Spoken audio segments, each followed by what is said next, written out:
My name is Claire Whitmore. I'm 26. And if you think you know how this ends, stay tuned. What happens when the man you ignore on the street holds the key to your family's darkest secret? The morning air was damp, the city buzzing with traffic, but his grip on my wrist was ice. His beard was matted, his clothes torn, but his eyes, sharp, unblinking, alive. "Don't step inside that house," he rasped. "It'll cost you everything." I pulled free, heart pounding, and hurried to my car. The leather seat felt cold against my back as I tried to laugh it off. A homeless man. A random morning. Coincidence, surely. But the words clung to me like smoke as I drove through winding country roads toward my grandfather's estate. The Whitmore mansion loomed ahead, all stone and shadow, where secrets felt stitched into every brick. Today, the family would gather to divide his empire. The lakeside properties, the businesses, the millions no one ever spoke of, but everyone craved. Inside, cousins whispered, lawyers shuffled papers, my parents sat stiff-backed at the front. Their eyes flicked to me, then away, like I was just another pawn in a game I hadn't agreed to play. Then the doors creaked open. Footsteps echoed, and someone stepped in behind me. The room gasped. My mother's face drained of color. My father's hands gripped the armrests until his knuckles whitened. They looked less like heirs waiting for fortune and more like criminals staring at a ghost. I turned slowly, pulse hammering. And in that moment, I realized the warning hadn't been madness. It had been prophecy. The room seemed to hold its breath. Papers fluttered in the lawyer's hands, but no one dared move. My parents' eyes were locked on the figure behind me, their faces pale, their lips trembling as if the past had just walked back into the room. I turned, and my breath caught. The man who entered wasn't dressed in rags now. His hair was neatly combed, his coat tailored though worn at the edges. But I knew those eyes. The same piercing stare from the roadside. The so-called homeless man who had grabbed my wrist. Only now he didn't look broken. He looked purposeful. "Who is this?" I whispered. My father's voice cracked. "It can't be, you're dead." Dead? My skin prickled with cold. The man stepped forward, his boots echoing on the marble floor. "No, Robert." "Not dead. Just erased." His voice was steady, calm, yet it cut sharper than any blade. Whispers rippled among my cousins, confusion rising. The lawyer cleared his throat, uneasy. "Mr. Whitmore instructed me to begin only once all named parties were present. And it appears we are." My mother's hand gripped my arm, nails digging in. "Claire, don't listen to him. He's dangerous." But dangerous wasn't what I saw. I saw clarity, truth burning behind those weary eyes. The kind of truth that could shatter an empire. The man's gaze swept the room, finally landing on me. "Your grandfather wanted me here. He knew the lies this family buried. And he knew only I could unearth them." Silence hung heavy. My father's forehead glistened with sweat. My mother's lips trembled, forming words she couldn't force out. I swallowed hard, my pulse racing. "Who are you?" He didn't flinch, didn't blink. "I'm the son your grandfather never told you about. The first heir. The rightful one." Gasps broke out. The room fractured into whispers and stares. My parents looked like they'd been struck by lightning. And I stood between two worlds, my blood frozen, realizing the warning hadn't been for nothing. It had been a doorway, and now it had opened. The chaos erupted. My cousins leaned in, whispering furiously, eyes darting between the stranger and my parents. The lawyer's pen slipped from his hand, clattering to the polished oak table. My father finally found his voice, though it cracked under the weight of panic. "This is absurd. My father had no other son. This man is an imposter, nothing more." But the stranger smiled faintly, the kind of smile that said you can't outrun the truth forever. He reached into his coat pocket and pulled out a small leather-bound journal. Its edges were frayed, the pages yellowed with time. He set it on the table with deliberate care. "This was your father's," he said evenly. "His handwriting. His confessions. Every transfer, every letter he sent to my mother. And every promise he made to me. Gasps rippled again. The lawyer picked up the book, flipping through its pages, his brow furrowing deeper with each line he read. Finally, he looked up at my father, then at my mother. This appears authentic. These are indeed Mr. Whitmore's records. My mother's face twisted, half fear, half fury. Forgery. Clever forgery. Don't be taken in, Claire. But my father couldn't meet my eyes. His silence screamed louder than her denial. I stared at him, my chest tightening. Dad, is it true? His jaw clenched. His shoulders sagged. For the first time in my life, Robert Whitmore looked less like a man of power and more like a child cornered in his own lies. The stranger's gaze shifted to me, softer now. Your grandfather loved you. He wanted you to know the truth, that the fortune you're here to inherit was built on silence and betrayal. He left me with a choice: expose it or let the cycle repeat. The room went still. I could feel every eye on me, waiting, judging, wondering which way I would turn. And in that stillness, the weight of legacy pressed down like iron. A hidden brother, a fortune tainted by secrets, parents unraveling before my eyes. I had come for a will reading. Instead, I had walked into a reckoning. The lawyer cleared his throat, his voice unsteady. According to Mr. Whitmore's final instructions, all heirs must be acknowledged before the estate can be divided. If this man is who he claims, then... My father slammed his hand on the table, rattling the glasses. Enough. This stray doesn't belong here. He's nothing. He's trying to steal what's ours. The stranger didn't flinch. He simply opened the journal to a page marked with a ribbon and slid it across the table. Read this aloud, he said. The lawyer adjusted his glasses, his eyes scanning the neat, slanted handwriting. His voice dropped into the solemn cadence of truth. To my firstborn son, Samuel, though the world does not know you, I see you. I regret the years I left you in shadow. One day, I hope the family that denied you will have no choice but to face you. When that day comes, this journal will speak where I could not. The words landed like a stone in a still pond, rippling through every corner of the room. Samuel, the man's name, my grandfather's secret, my family's shame. My mother's breath came in shallow gasps. She clutched my father's arm, but he pulled away, his face collapsing under the weight of exposure. My cousins muttered nervously, some wide-eyed, others suspicious, all of them shaken. And me? My pulse thundered in my ears. My world tilted. All my life, I had been told our family was built on honor, tradition, respectability. But here was the truth. It was built on erasure. Samuel's gaze caught mine. Claire, you deserve to know where you come from. The empire your parents promised you wasn't theirs to give. It was stolen. Hidden. Buried. I wanted to deny it. To protect the fragile image of the family, I thought I knew. But deep inside, I saw the cracks. The way Dad avoided the lawyer's eyes. The way Mom's voice broke when she screamed. Lies only shatter one way. Loudly. And today, they were shattering in front of everyone. The air inside the mansion thickened, as though the walls themselves were listening.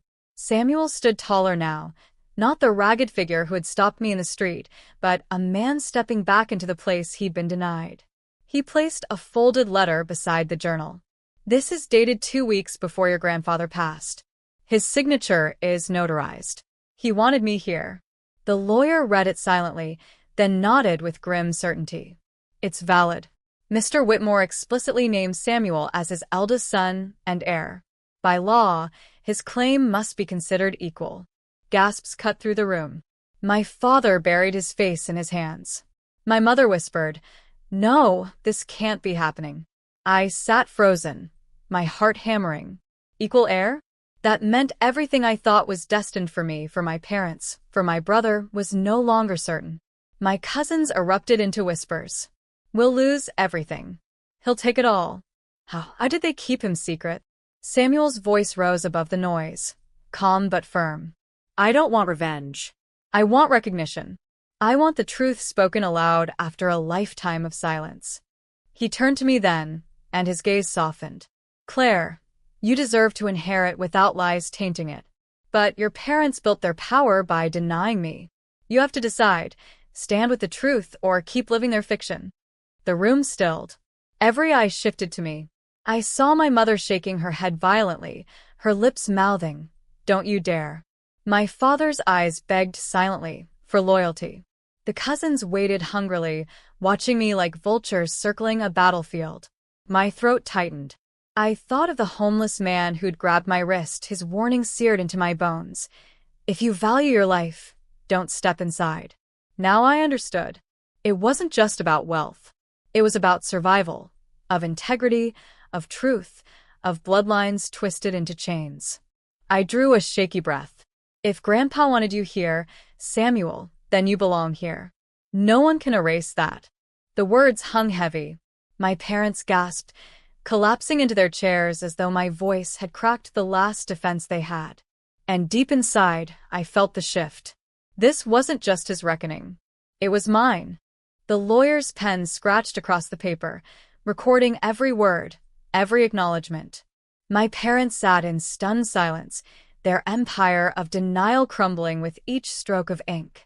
Samuel stood beside me now, steady and unflinching. "Robert," he said, his voice directed at my father, "you always told people you were the only son. But deep down you knew the truth. You buried me because I didn't fit your image. But I'm here now, and the world knows." Dad's face reddened, veins straining at his temples. "You don't know what it was like. He left us scraps. He loved your mother more than mine. We had to survive." Samuel's expression didn't waver. "You survived by erasing me. But survival built on lies rots from within." The room went silent again. My mother dabbed at her eyes, though no tears fell. Her voice cracked. "Claire, please don't side with him. We're your family. Everything we've done was for you." I felt a hollow laugh rise in my throat. For me? They had done it for themselves, for control, for power. And all along, they demanded my loyalty while hiding the fractures beneath the surface. I turned to the lawyer. "What happens now?" He cleared his throat. "By law, the estate will be divided among all acknowledged heirs. That includes Samuel. Unless anyone contests with proof, his claim stands." The cousins erupted in protests, their voices rising like a storm. But I didn't flinch. For the first time, I wasn't drowning in their noise. I was standing above it. Samuel leaned closer, his voice low enough only I could hear. "Your grandfather trusted you to see what they refused to. He knew you would be strong enough to face it." The words pierced deeper than any inheritance could. It wasn't about money. It was about truth carved into the open, impossible to bury again. My parents looked shattered, their power dissolving before my eyes. And for the first time, I didn't feel like their obedient daughter. I felt like the heir of something far greater, the truth itself. The will reading continued, but the words felt secondary to the storm unraveling around me. The lawyer's voice echoed. "Properties, holdings, and accounts shall be divided." Each phrase cracked another piece of my parents' armor. My cousin sat rigid, eyes darting between Samuel and me, whispering like spectators at a trial. Some glared at him with open resentment, others with wary curiosity. But all of them avoided my gaze, because I had chosen truth, and truth frightened them. Mom finally broke the silence, her voice trembling. "Claire, you don't understand. If you let him in, we lose everything. The homes, the businesses, the future we planned." I cut her off, my tone sharper than I intended. "Planned for who? For me? Or for the image you wanted the world to see?" Her mouth opened, but no words came. Dad shifted uncomfortably, his hands clawing at the armrests as though he could hold on to a crumbling throne. Samuel, calm as stone, placed a hand on the journal. "This isn't about tearing anyone down.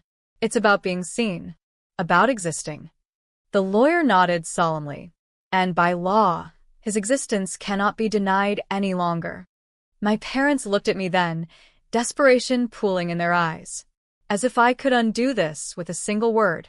As if betraying truth could glue their empire back together. But I was done being their silent accomplice. I lifted my chin, my voice steady. Samuel belongs here. Grandpa wanted it. The documents prove it. And whether you collapse under it or not, I won't pretend he doesn't exist. The words landed like a gavel. My father's shoulders sagged, his fight drained. My mother turned away, staring blankly at the wall. The cousins whispered louder, realizing the tide had shifted. Samuel's gaze met mine. For the first time, gratitude softened his hardened features. "Thank you," he whispered. And in that moment, I felt something new. Not fear, not betrayal, but release. The chains of silence my parents wrapped around me had snapped. But as the session drew to a close, I knew the hardest part was still ahead. Because some families don't forgive exposure. They plot revenge. When the will reading ended, the family splintered like glass under pressure. My cousins scattered with hushed voices, some throwing daggers at me with their eyes, others pretending not to see me at all. My parents remained slumped in their chairs, hollowed out, their empire of denial reduced to rubble. Samuel closed the journal, tucking it back into his coat with a reverence that felt like closure. He turned to me, his voice low. "You don't know how much courage it took to stand against them. Your grandfather believed in you, for a reason." For the first time that day, I smiled. Not wide, not triumphant, but steady. "This wasn't about inheritance," I said. "It was about ending the silence." We stepped outside together. The cold air rushed against my face, sharp and clean, as though the mansion itself had been holding its breath and finally exhaled. The sun was slipping behind the trees, painting the sky in gold and crimson.